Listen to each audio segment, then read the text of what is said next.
Okay. Unfortunately, StreamYard has lost access to the LinkedIn account of the BetaCodex live channel. Hello, those of you who are out there watching at this point on YouTube. I'm going to grab us on LinkedIn here in a moment, I think. So it's been a few weeks since we've been here. Hello, welcome to BetaCodex Live. Again, those of you who are watching, I'm Ryan Erickson. This is Niels Flagging on the right side of your screen. And today the topic was something I thought of, just kind of coming to mind, reading through the materials and remembering there was one piece of the brochure that came out that's like thinking about that. And it was and I just put it in this description. It's like everyone has a boss on the beta side. And that, again, you and I could probably talk about it for 15 seconds and like get to, it's like, oh, that's what that means. And like value creation is independent from a formal hierarchical structure. And that is, it's a principle that makes sense when you see the 12 principles together and see that. But when I talk about this with folks, it's like, oh, it's self-organization. Oh, you can't get rid of hierarchy because, everything will just go and kaboom and nothing. And it's like, well, that's not the point. We're talking about, and this is in the principle, leaderships, talking about formal structure, the social and formal network, and the informal value creation structure.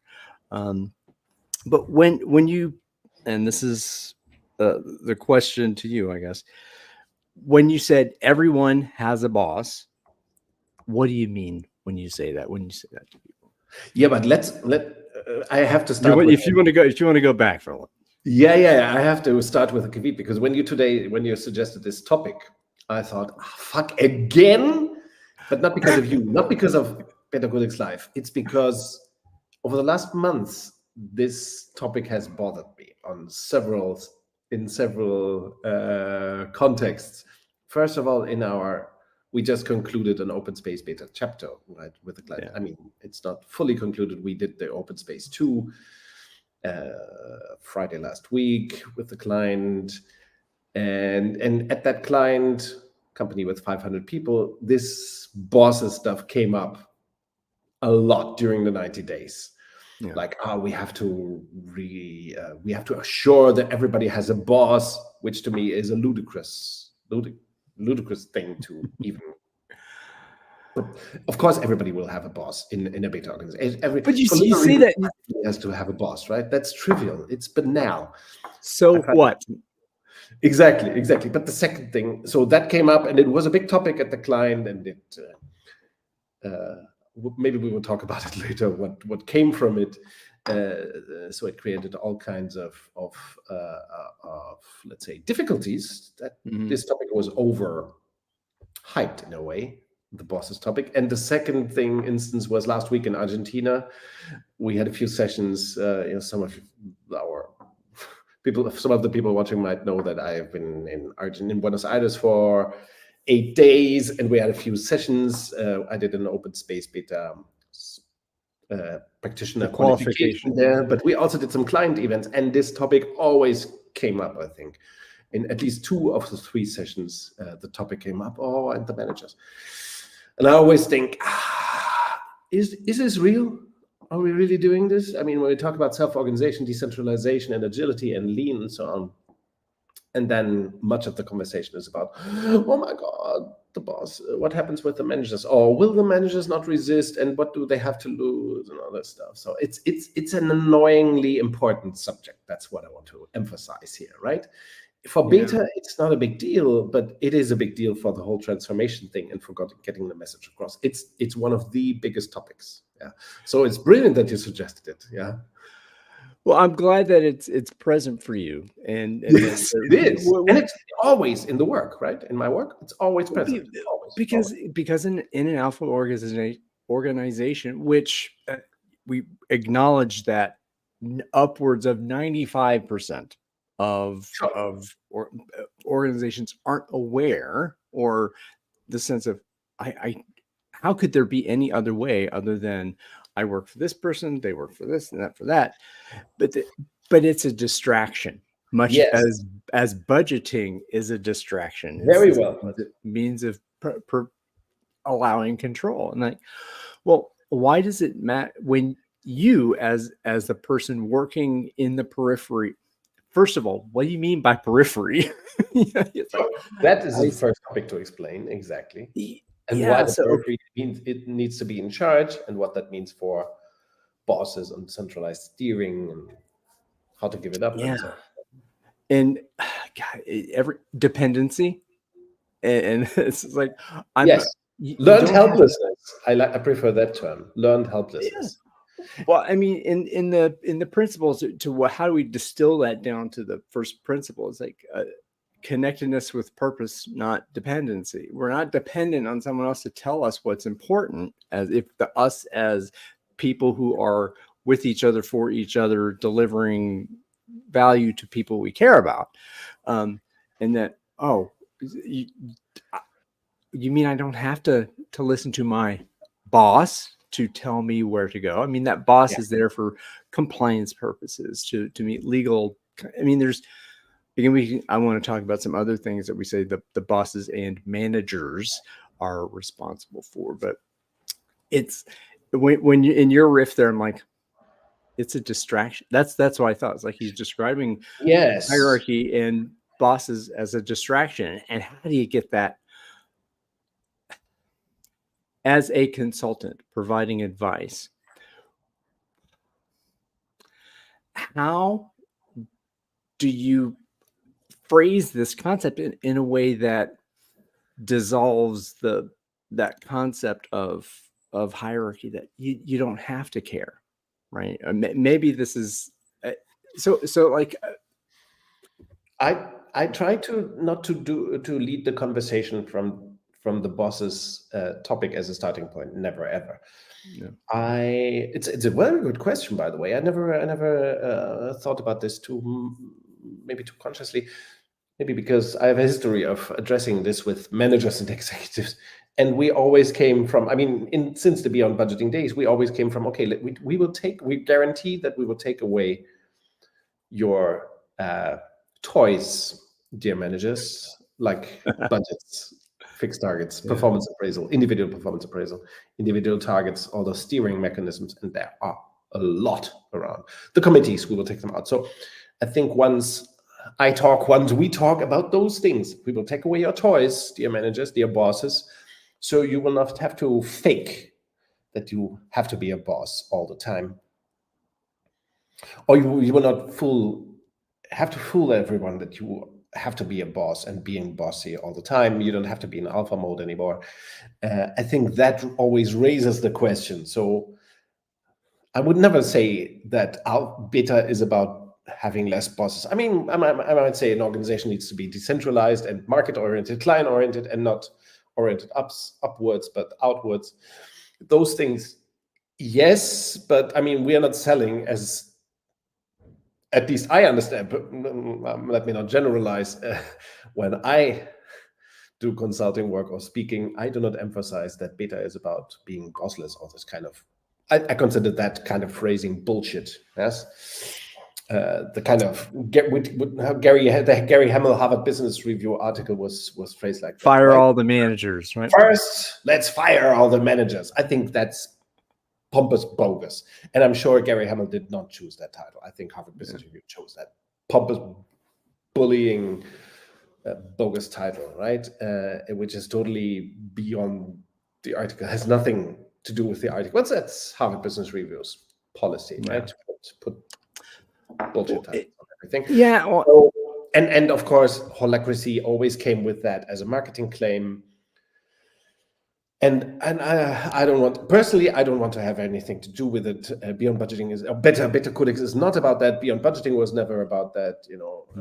It's not about getting rid of any of bosses. It's about getting rid of steering, getting rid of command and control bullshit, and then you will have much less needs to have bosses. It's a consequence, and people can, I think we previously discussed this in some episode, maybe about hierarchy, that then former bosses have the opportunity to return into value creation, to do the good work, do something useful, which is great. I think it's much better for everyone. So all these fear, anger, insinuations about fear and anger of supposedly, right, of managers that have to let loose of control. I think that's a lot of, it's just a zeitgeist narrative that's pretty horrible.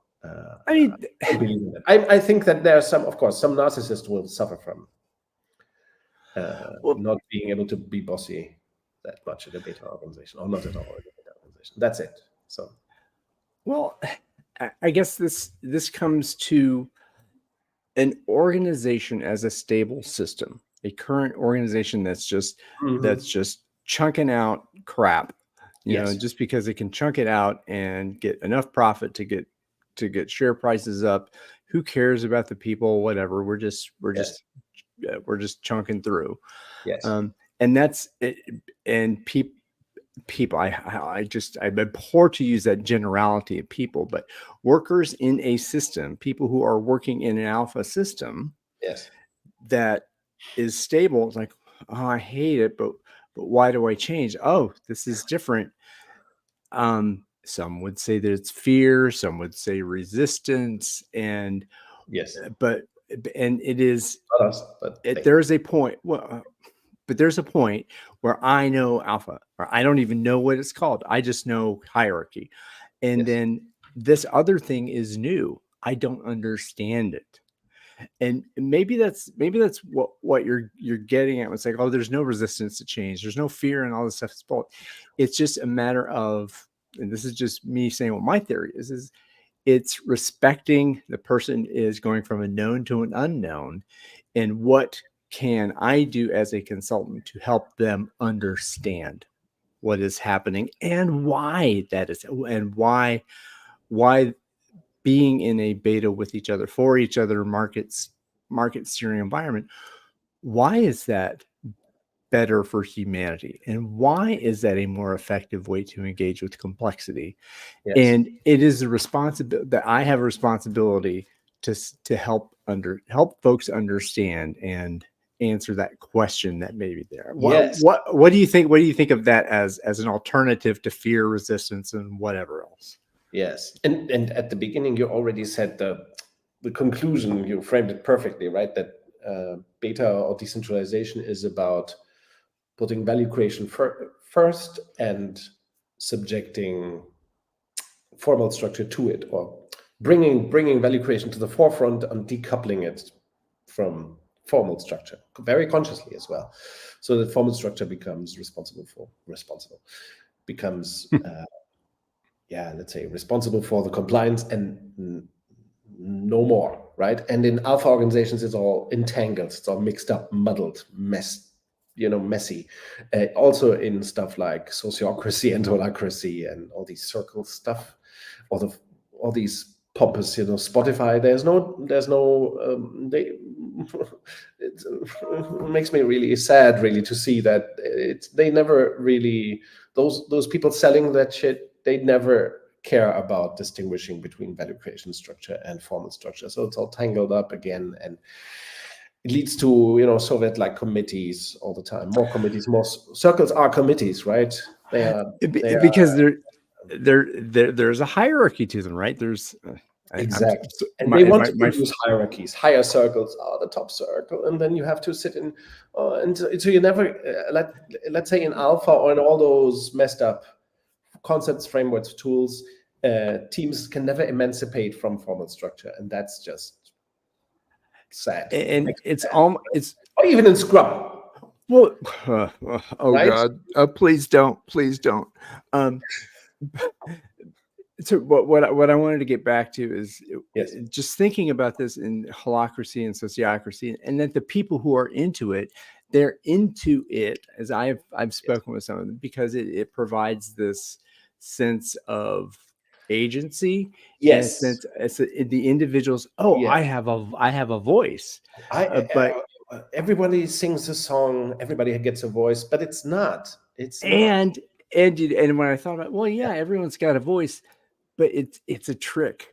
Yeah, it's a trick, because it's this kind of and learning, from Ron Purser and reading about Elton Mayo, and like, it's a human relations thing.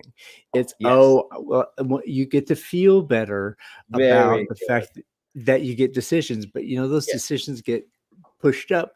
And if there's a sociocracy or holacracy person who wants to come in and really fight for that, go ahead. But and to ultimately, me, yeah. coming from it, it's just this, it's hierarchy, masked as democracy, maybe. Plus, those circles do not actually substitute the other committees, the executive teams or whatever. They don't. It's just another. It's more like a matrix structure thing, where you on the circle side, the holacracy side, and so on. You fool yourselves that people are in charge, or you fake it that people are in charge, which they are not, and then you still have the hierarchical stuff going on because nothing in those manifestos or concepts says that you have to eliminate executive committees and so on. So yeah, it's really a big charade. It makes me feel bad. Hearing that supposedly many organizations are toying with that stuff. OKRs do the same thing, by the way, in another way right around. It's another dance, but it's still a parallel dance, around targets and so on. It's it, and again, it's been a while since I've done my OKR study, and those folks will may disagree, but it's that there's an idea that there's more ownership, right? And that, Yeah, there's ownership. an objective, and Put we that have really. key results, and that, this is transparency, and that it's not just this zap, you must hit this target for whatever. No, we have key results that are understood, that are Supposedly. are The reality is that supposedly. they are never understood, I think. Well, it's about just this lack of clarity and purpose, and Yeah, in some yeah. cases, it's And what we suggest, I mean, what we suggest is really to turn the view from upside to outwards to the client, so that the client can become the boss. Yeah, not the same kind of boss as those bosses, but Mhm. that the client becomes the sense of direction. Market focus supplants Mhm. hierarchical orientation, and that teams can actually make the decisions. So the idea is both of taking away the power from the decision-making power and the authority, or moving it back to teams where it belongs. In Beyond Budgeting, my colleagues always call that devolution, to devolve decision-making to teams. I think that's a fine Mhm. word. It's Yeah. not a bad word to describe that. It's a good word. To devolve decision-making where it belongs, which is to teams that create value, right? And Yeah. so that bosses, managers can focus on, compliance, doing some future-oriented stuff, building the company of the future and so on within the And company, that kind of stuff. Yeah. this is the whole thing that the conversation, this very low resolution conversation about management is this, leadership is that, and these Yes, activities, and brilliant. You're that very good. This hiatus, it was good. You acquired some uh, nice they words. Very well, nice. thank you. The insights are there. It's just the idea that, okay, so what sparked me there is when we were talking about, we're liberating the managers. A person has a title in an organization as it exists, a manager. Okay, so what? So they are baked in with that level of experience, a level of knowledge. We would assume that knowledge has been used to achieve mastery and wisdom and all that kind of stuff that has created a human being in that place. Okay, now whatever exists, that, okay, so I know how to uh, achieve compliance. Now we have standards in the organization. The standards are managed by teams in the periphery, and teams all across the network. There are agreements here and all this stuff. Okay, so this is what I'm getting to is that management of the tactics is different than that activity you talked about, the future focused activity. That's when I thought, okay, well, leaders focus on the future. Leaders have this that is this Yeah, this the term leaders design obfuscates thing, the whole discussion, right? So right? that's why we But talk today. We talk about bosses and managers, right, and superior. that Mhm. and that title has one of the responsibilities of people who serve that function in a value creation network Yes. is the design of the system, right? I think that's what because I've heard that before. Yeah. That rang true to me, is that a future focused activity, what improvements are there to be made in the system? What, now that I have a percentage of my time as a functioning element in this organization, Yes. to say, um, where not where are we going, because the market will be there, and then there's a value create. I know I'm going way off tangent target here, but Mhm. I think the idea of there is a responsibility for long-term maintenance and growth and effectiveness of the system, because we're working the Yes. system.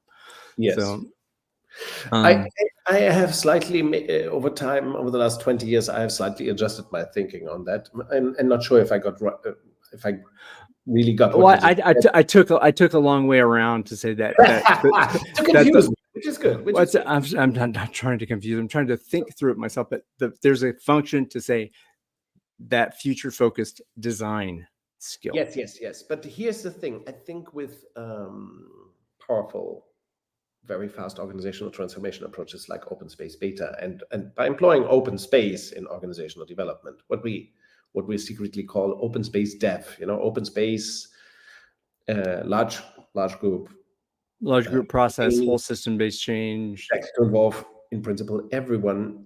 That allows to really do organizational development with everyone, together with all the willing. Mm-hmm. So I believe that the future of organizational development is not in organizational development specialists, but with everyone. This is also a thought. It's not we didn't come up with it. It's, I think, Marvin Weisbrod articulated it very well in Yeah. Productive Workplaces, Productive Workplaces book. That the future is to work the system together with all the willing, or together with everyone in principle. Mm-hmm. So what else should the managers, former bosses, do, or the bosses do? And I think it's really that I got from Ernst Weichselbaum. I think it's get out of the daily business, leave the daily business to the teams who know much better what's happening, but managers have to dedicate part of the time to building the future factory, the organization of the future, Mm-hmm. which is not the organizational design or organizational development. But think about where we should go with business models, where should we go with investments, where should we go with Mm-hmm. acquisitions, that kind of stuff. And of course, that's a bit heavy for teams dedicated to the business to also get that done. At least at teams, they cannot. But of course, people from the center and the periphery, from all parts of the center or the periphery, could participate in that future building as well. It can be done Well, as a shared work as well, right? Let's not paint it as if this should be reserved to this is managers. not a star chamber where the managers are back here. Yeah, you can have other open spaces or knowledge conferences around those future topics, right? And you should, in a beta organization. But the idea, and this is a thing that I think is very interesting in Toyota. We might have mentioned before in other episodes as well. At Toyota, there is something like a principle that all managers must at all times also be involved in a project. So if you are in Mm-hmm. logistics, or if you are in production or whatever, quality marketing or whatever, you Yeah. also have to be involved in a project. For example, be project manager for a project where you build a new logistics warehouse or whatever. Yeah. Mm-hmm. So you cannot bother your people in your in your business The too much. people who report, Exactly. You cannot micromanage them, because you also have this project which should be in Toyota outside of your usual, let's say, function. It's some folks would call, I mean, a growth opportunity. Some folks call them, I mean, Yeah, but stretch the goals are idea at different, but Toyota is radically different. It's that managers must be involved at all times in some project, 20, 30, or 40% of the time, so that they cannot get mind fucked, so they out don't, their of hierarchy. skills, their business acumen, I'll say that their business acumen doesn't deteriorate. That's another part of the mechanism. Yeah. Very good point. Yes, and also, I mean, it means that your scope will increase over time in what you understand about the company, that you get involved with other people. So it has a lot of it is a knowledge management thing, as you might have Yeah. called it, or learning thing as well, right? Hmm. So this idea that managers or people who in alpha organizations can have plenty of time to do micromanagement and shit and steering, they get involved in something that's related to business in some way, Yeah. the future business, but not the daily business, never in the daily business. It's a very radical thing, I think, for command and control organizations to contemplate, that the role of bosses or managers will be completely different in decentralization. It's very Well, tough to envision that. So it always requires a lot of explanation, I think. yeah, and if you say, oh, and again, this was the point that was made in the brochure, is that hierarchy becomes trivial, right? Yes. If the hierarchy is trivial, that that that creates a lot of creates a lot of time. I guess you do the hygiene around, oh, Yeah. these committee meetings aren't needed, this time is not needed for budget, the Those performance meetings review are not system. needed. Those steering processes are not needed. Yeah. Those Yeah, rules. and once those processes are gone, how do I deploy, or how do I utilize the knowledge I have gained over the years? And I mean, that's now some folks will think that's exciting. Some folks may want to engage that way, and those who are unwilling, maybe whatever it is that, okay, I'm not in for this. Hey, that's fine. You don't have to do this. Yes. So uh, I'm trying to think, what point was I trying to make there? Uh, I don't know. I think it was just about um, that when the hierarchy becomes trivial, Yes. that liberates a lot of things, that allows the time for, like you're saying in Toyota, for a manager to say, I am going to spend time on this project. Yeah. Um, so And I have to spend time on a project. yeah, That's my role. It's not to bully people or to command yeah. people or to steer people, but to Mm, do the compliance stuff, remove barriers and so on. mhm. People that are reporting to me, or the teams that are reporting to me. But beyond that, I'm involved in building the future for the company. Yeah, that's, I think, a fine thing, how to frame the role of bosses in a beta organization. No. Yeah. So two things came up there. I'll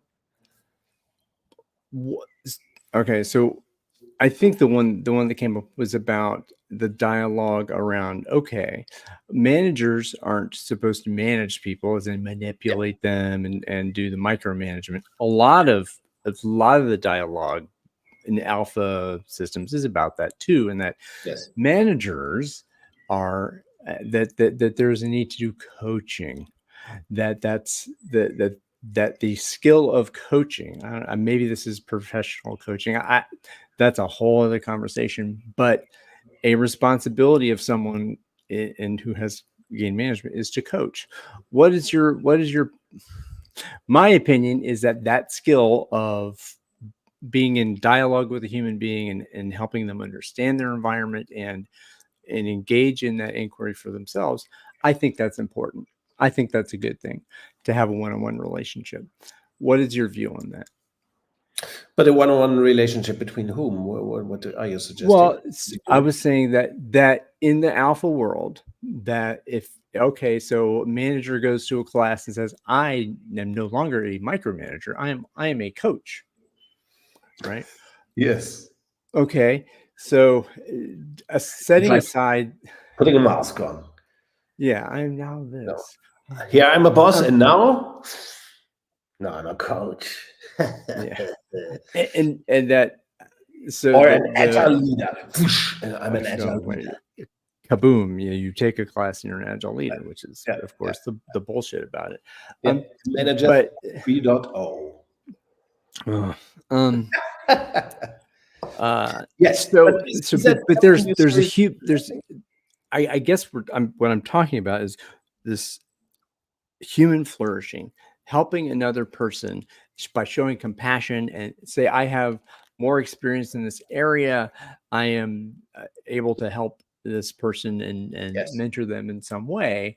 Um, eh, as I think through it, well, if yes, I'm in a beta organization, yes. why should that be limited to a hierarchical Sure, paternal exactly. relationship? Yes, Why would that not be, oh, here's someone who I approach or who approaches me for some knowledge and experience, and yes, that I can help them. So with each other, for each other stuff. So yes.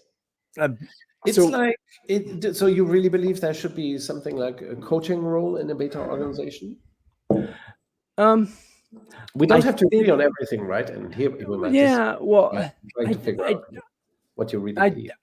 well, what I really believe is that it's important to have close Yes, relationships with one yes. another. If I affiliate with someone who is less experienced than me, But not I want office to space. help That's them. not what you're suggesting. Pardon me? You Oh don't have no, to no, have I'm not. I'm not suggesting going to the back room and having not safe for work activities. No, I'm not suggesting that. Um, no, no. It could be. It could be mutually. Collegiality. Some would say sponsorship. Some say mentorship. Um, Yes, yes. I believe master that's not mastery based. necessary. Yeah, I believe that's not necessarily in a beta organization. I'm not saying I'm right, but No. my thought about beta organizations is if you really have teams, cells with small Hmm. teams, if you really have those seam agreements between teams, Hmm. if you really have highest levels of self organization, then if you have consider if you consider for a moment that a beta organization does not have all the bullshit meetings and rituals and processes and so on Hmm. steering going on. Imagine that bosses play no role in the daily business. Hmm. uh, then I would figure that the whole need for much coaching would evaporate, because you would have much more healthy, usually, of course, yeah, and we're not talking about exceptions, but overall there would be much healthier work relationships. And I think this is visible at companies like Southwest Airlines, Yeah. And again, or relationships seem to be saner than well, in other this companies. is maybe So this is about. Okay, go ahead, please. so coaching would be something for the, yeah, when that's needed, get a coach, and that can be an external, get an external coach, pick one, but not this thing that leaders need to coach. I think it's totally infested with command and control ideology and dogma. The whole notion that bosses should be coaches is command and control. How to say, It's it's fascist. it I always like to say it's a well, fascist, yeah. because of course bosses cannot coach, never ever. You can be nice. You cannot be an asshole. That's good enough. I think that's Well, good enough. But don't be an because you asshole. have, No. don't be an asshole. But maybe this is about another conversation I'm having about the fiduciary responsibility you have to the organization, As a and manager. that as a manager, right? So I Yeah. am my job. I'm a member of this place. I am committed to the purpose of this place for creating value for customers. I'm not in this to help you be an author, or a writer, or to actualize your best self. I may want that for you, But that's not my job. That is not part of my role in this organization As a manager. as a manager. Mhm. So that, and I like what you're saying there. Well, what if you are a professional coach, you have the qualifications that you've gone and you've studied the actual disciplines with someone that you and I know both pretty well has done, and so you do that as an external partner, right? Yeah. Yeah. And I think the one thing that the aha that happens, like, well, if you have a team of 5 or 7, Yes. they will have close relationships. Yes. Probably. They will the hope is that they will have consequence with each other. They will hold each other accountable because they care about each Yeah. other. They have Yes. compassion for each other, and they care about the work. So how can you're not, I mean, this is an You're major likely to American have guy. what Amy Edmondson calls psychological safety, which is something that happens in teams when there's social density and not no fuck up. Yeah, and that's a lagging indicator. That's not you can't In say alpha, it's this. impossible to achieve. I always. There's It cannot be produced. You can in a command and control system. It's hard. It's hard to produce what but there because there's psychological. always risk that in a command and control organization, there is an ever-present risk of sanction if you are It's to no. be. It's a every present likelihood of sanctioning and bullying. Mhm. It's a likelihood, not a risk. In alpha organization, that's in this obtrusiveness. It's built into the system, and that's part of that is those agile coaches. Let me remind you of.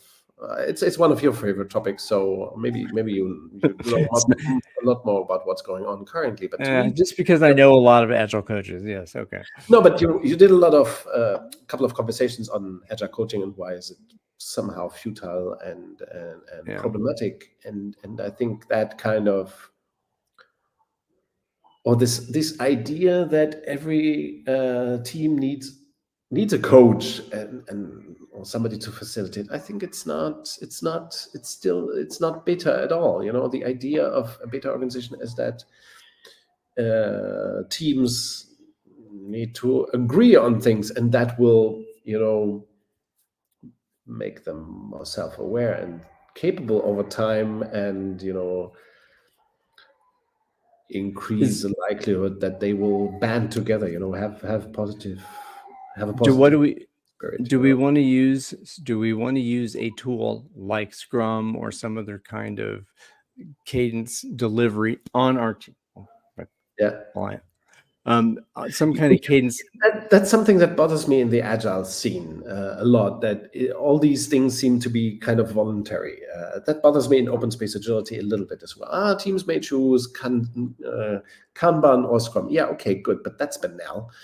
In some cases, in some companies, for example, in the case that we're currently High volume consumer goods case high company. volume consumer goods, yes, factory and plant and so on. Yeah. They have to use lean RFS. They have to use it, otherwise it's bullshit. Batch processing is stupid. So they have to apply lean RFS principles. They cannot opt in or out. They have to do it consistently. Mhm. If they have they will have 30 or so 35 32 periphery teams, and they all have to be consistent in using lean RFS as a. So it's not topsy turvy.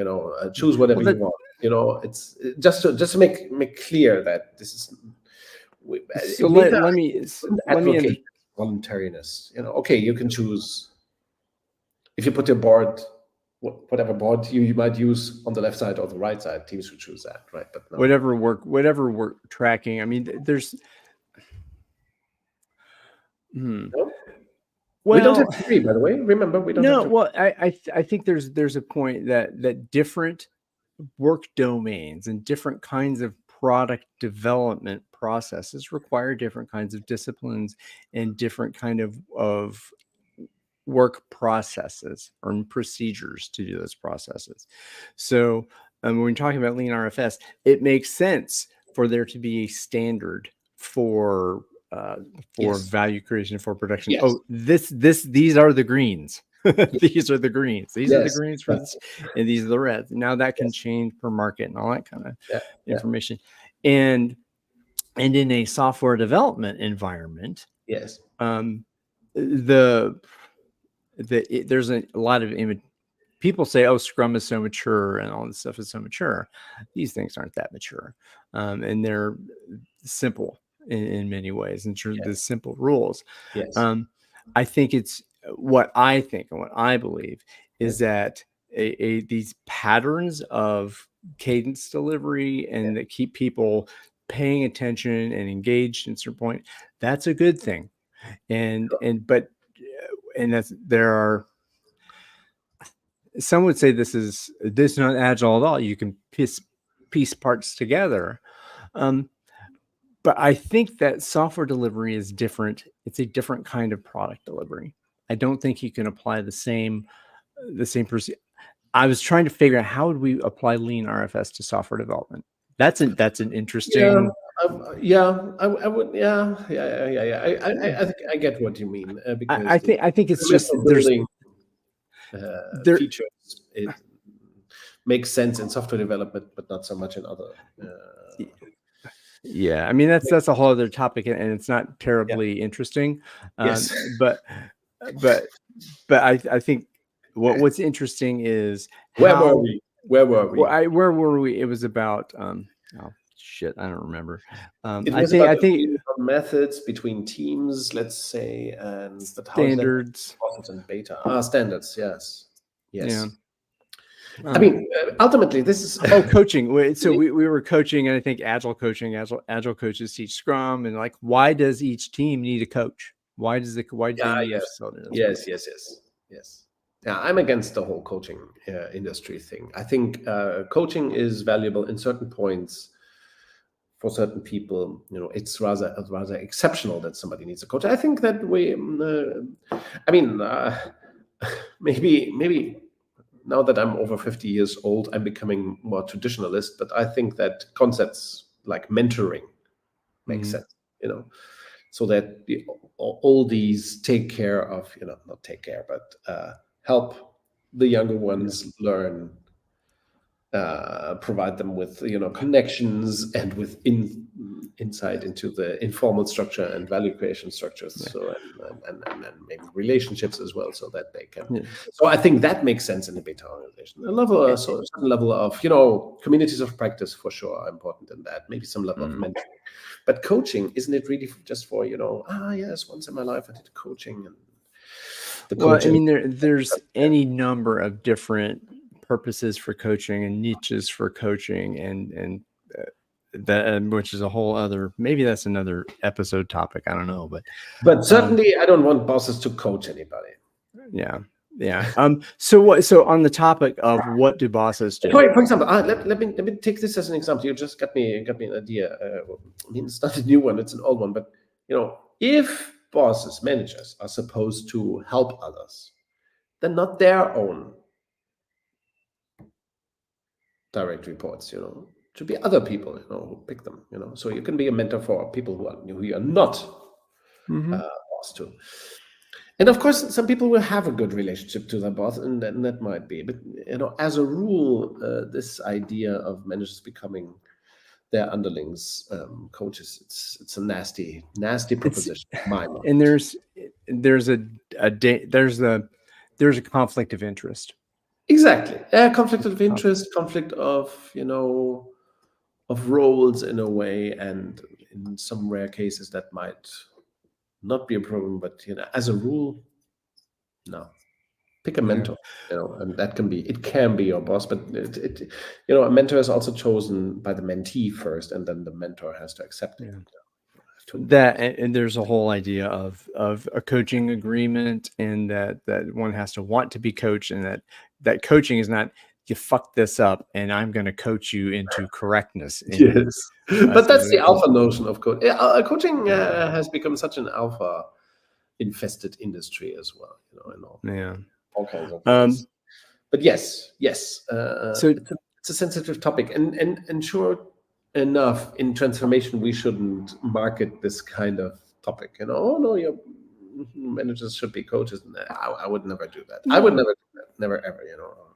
I would suggest no. Company needs less bosses in beta. Needs less managers doing the managing, because you do not manage that much stuff. You do not micromanage the business. So you need much fewer bosses, and the others have the opportunity to return to do something that matters. Yeah. And compliance and beyond the compliance stuff mainly, right? And beyond budgeting, right? Exactly. Beyond steering. Beyond steering. Another one of the things that bosses do or are asked to do, or there's a meme that says bosses create the conditions for XYZ, for flourishing, for value creation, whatever. I think there is some truth to that, because we're talking about working on the factory of the future, or the company of the future, or that sliver of time. If I am a manager in an organization and I am endeavoring to help this organization in its becoming, right? So what is continuing growing, continuing to change, not change the project, that by focusing my attention, a part of my attention, when I'm not working on a project, I'm not handling compliance, when I'm doing that work of organizational design in a participative fashion, in effect, I am helping to create the conditions for future flourishing. So I don't have a. I'm too cynicky for my taste. Well, it's not only him. He's again, his influence is that of, as many Sith are, right? They're very insidious and influential. But I've heard folks who I respect this woman, right? who've swallowed that pill. Yeah.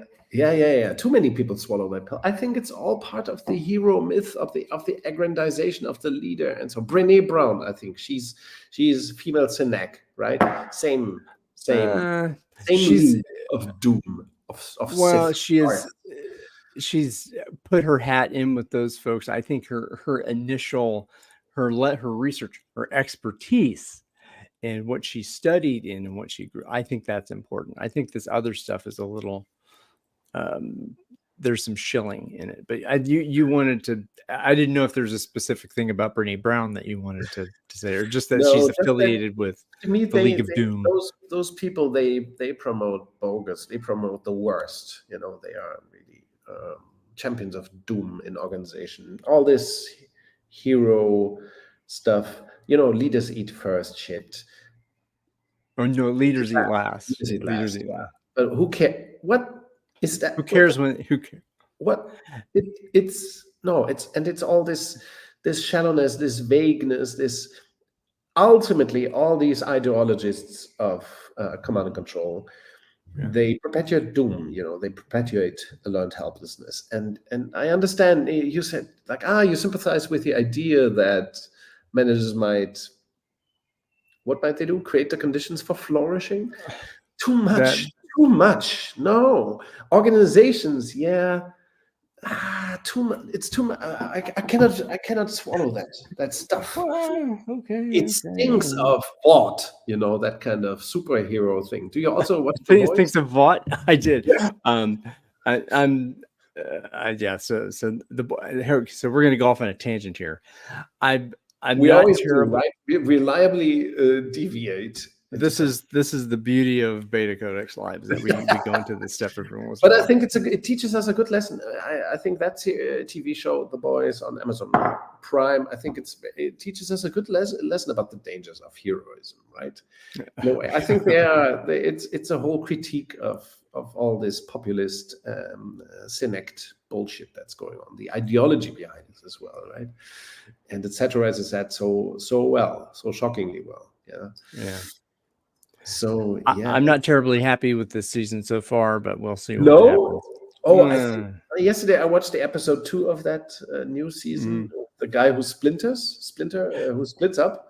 Yeah, there were some hilarious parts of that. Yeah, interesting. Why are you not happy with the season? That's very important for us to discuss. Well, it was. I'm like, there seemed like there's too many love stories in it this year. I'm not watching this Too many story for love the stories in the boy. there's yeah Interesting. I You don't know mean the yeah sex or the longing that everybody has for I'm thinking because they there's all two. long for love. That's Well, interesting. it's true, Interesting and category. I don't. It's not like I'm against love. I mean, that's totally not true. But when Yes. I watch The Boys, part of the fun I get with watching The Boys is watching heads explode The and bodies get chopped in gruesome. half. The The gruesome. It's ghoulishness like of a it. person in this episode that I watched yesterday. I think Yeah. this butcher guy, he Mhm. vomits, and Yeah. in other movies you would just see the person, going Yeah. down. Here, of course, you have to see the vomit splattering. That's The Boys, right? You have to see the vomit Yeah. on the floor. Oh yeah. Yes. You have to see you have to They make see. Oh, everything terrible. And there's again the one part of it when Butcher is talking to Ryan, his stepson, son of Homelander. Again, if you watch The Boys, you know this. But Yes. he's watching, and Ryan is playing this video game, and they make a point of showing the fatality in this video game. It is one of the most grotesque fatalities you will ever see in Yeah, I didn't like a even video notice game. that. There's so I much that of that. It's grotesque, a grotesque Yeah, show. it's Yeah. grotesque, and I do, beyond the salaciousness of that. It is a critique, of course, of this soulless corporate entity and the fascist nature of these leaders, and that Homelander is this ultimate powerful, that as soon as he speaks his, I can be myself. I can be. Yes. I can do That sounds anything like a I want. Brene Brown phrase. Well, Totally. Homelander no, probably has her as a coach. no, he doesn't. Yeah, Oh. Um, it's all terrifyingly, it's it's a brutal critique of fascism and populism yeah, and the blandness of America yeah. as it is today, right? And yeah, it's brilliant, just brilliant. A good If you show. can, Amazon Prime. Watch it for free. If you subscribe to Amazon Prime, you can get The Boys for free. I think it's brilliant. What I found most brilliant was I once watched the behind the scenes thing where they Oh interviewed the yeah. actors, and one of the actresses said like, "Yeah, it's a critique of corporations, but you know what? We're working for Amazon, so if that Right. isn't just that kind of corporation," and that was so brilliant. Of course, Yeah. so we cannot critique too much because we are also part of this Because I'll world. get fired. Right. The corporate world. I thought that was hilarious as well. Yeah. Some things. Interesting. Yeah, Oh, and good. by the way, I do also on my YouTube feed occasionally I get these little shorts. Because I've watched The Boys, I get these little shorts of from the comic. And if you think the Amazon show is brutal, the comic is it's even more over the top. Is Shall we it? say Okay, I that? didn't know. And Oh by the my way, gosh, I yes. love the way they depict the command and control culture of Vought in the series. Of Hmm. course, the CEO, former CEO, played by the brilliant Elizabeth Shue. Oh, Elizabeth Shue, the first one, yeah. Most wonderful actress. She was killed in whatever season 2 or so at the end of season by Season home. 1. She's in season 1. Okay. Yeah. Yeah. God bless you. Pardon. So she was substituted by like the marketing assistant or whatever, Mhm. as CEO, which is also hilarious how this plays out. You know, the hierarchical, the command and control game that goes on. Mm. Yeah. So, but yeah, and yeah, it's a nice critique of corporate America as well, or corporations as a whole. Yeah, Very the nice. empty suits. The empty suits.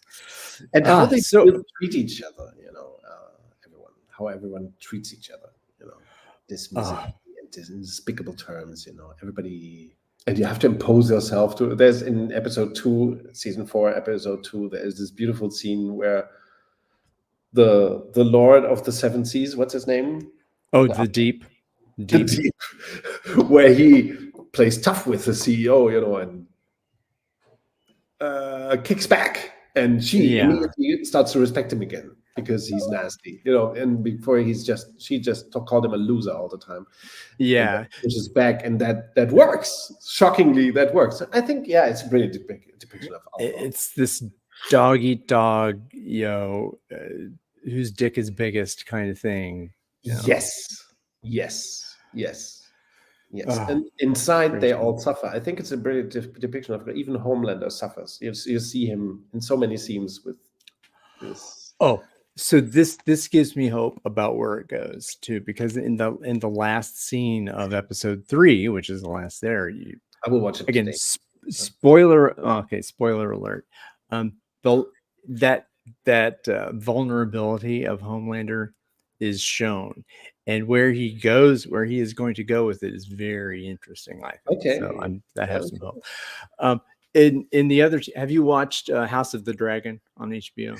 Only one episode, so I do not know much about the show. Well, I've started to watch that too, so I have some hope in television as yet. So although that has a whole other thing. Maybe this is beta and TV. Alpha is. Have we seen any televised examples of a beta organization? Oh, probably yes. No, I wanted to talk well about a movie that I've seen recently, unrelated to what we are discussing here, but I think it was so good. A real film on, I think, Netflix about a professional killer who Knox Goes Away. That's the title.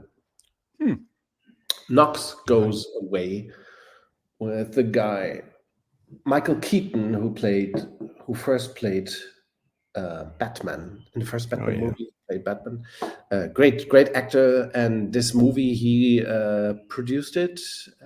It's kind of his project, and he plays this professional killer who loses his memory, and it's a fantastic film. I think it's a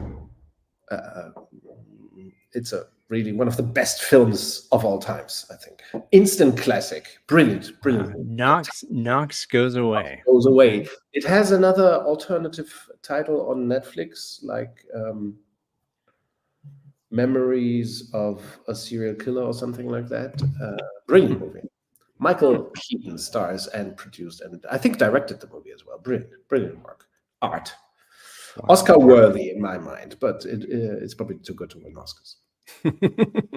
That's a whole very original, beautifully acted, fantastic actors, great story. Yeah, worth watching, and it's not so brutal in a way. It's not like The Boys or exactly. Or if you have Amazon Prime, again, another Invincible. I don't know if you're into animated shows. Invincible is also very good. Oh yes, I watched the first season of that, I think. Yes. Oh, I'm mixing this up. Is this the cartoon thing? Yeah, it's a superhero thing. It's well, I'm a Rick and Morty fan. Yes. I think that's it cannot be matched. It's just too good.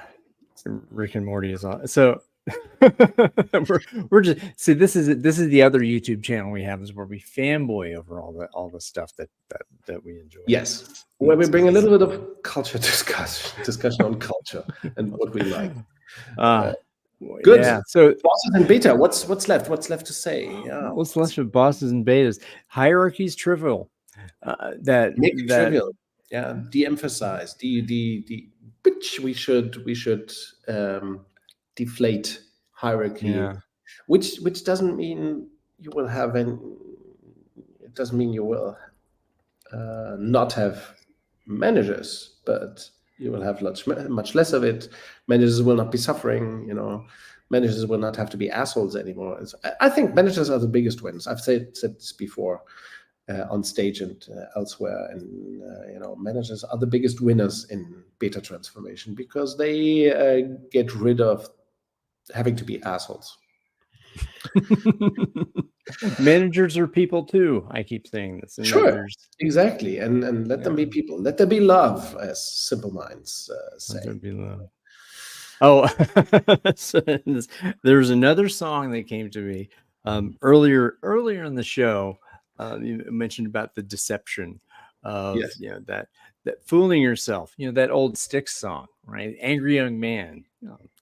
You know that song? I do not Fooling think. yourself and don't believe it. I'm fooling yourself. Maybe that's Who mine. is whose Late song is that? Styx is Stick. from Who is Stick? Styx, Styx, the band Ah, Styx. I never. Yeah, I never. I'm kind of unaware of that band. I think that's an Ah, American band that they that are getting they were stuck. kind of in the progressive area. Yes, yes, yes, They're yes. a pop band. Really, they were much more popular than the progressive bands of the day. But late 70s, Yes. really great pop music.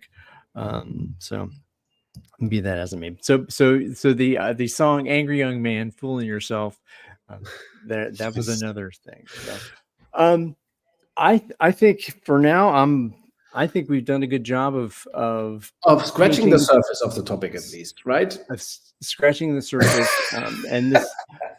Well, so the other possibilities again, since you're going on vacation, I'm taking a break here too to Yes. handle some family stuff. It Yes. was great to do this again. I feel energized about going back into this. A couple other topics.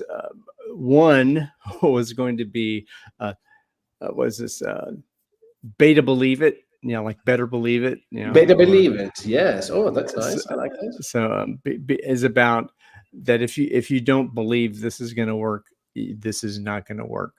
That's part of in that beta believe it was there, or you beta believe it. Uh, what That's was the nice. other? It we kind of just discussed it here about the fact that what how do we as beta consultants engage with those who who we are inviting into and who are managers, right? So there's one level of having the executive conversation about yes, beta transformation is going to happen, but the conversation, I feel that's a conversation that's important to talk about, because many of the people who aspire to be beta consultants don't have the access to executives and upper management, Yes. upper top managers, and that it's important to help managers, what we call middle managers, or what in the alpha shit, to be able to speak beta and to be able to understand what it means, so that they might be amplifiers Yes. for us as consultants. So that I think is an interesting topic to engage in year two of what Yes. we are That's a very nice doing. topic indeed. Yes. Yes. So How to bring it into how to bring beta into organizations, and especially if we cannot reach um, senior executives at once, or directly. How to approach organizations if we can reach middle managers, but not necessarily top managers. Yeah. How to act. What are the interventions that are possible or plausible or doable? That makes sense. Yeah. Oh, vectors of intervention. So yes. yeah. All Yeah. right.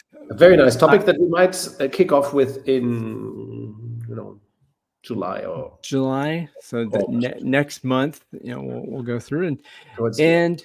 and Yeah. Yeah. if anyone out there, in whenever and wherever you are when watching this, if you have a suggestion for a topic, Yes. I'm open to listen.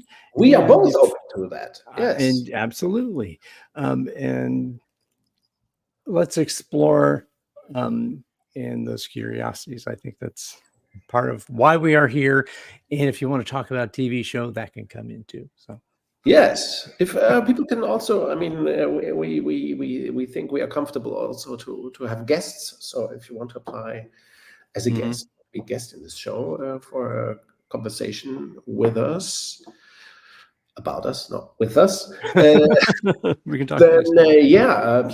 please get in touch. Yeah, we would be happy to Yes. have. We will definitely have a few guests again in season 3. So yeah, Absolutely. we have a few guests. Maybe 2 guests at a time next season. Oh my God! We're Doesn't that gonna make the double. screen explode? It will make the screen explode. I don't even have enough space here. So, well, I'm ready to sign off. Or do you want to say a word before I give my I say standard thank you, Ryan, goodbye? for this lovely conversation. It was good to see you again after a few weeks that we passed on doing episodes, and I will be happy to continue this. Great. Well, thank you very much, Niels. And to those of you out there, thank you for the precious gift of your time and attention. And we will see you next time on Beta Codex Live. Check it out.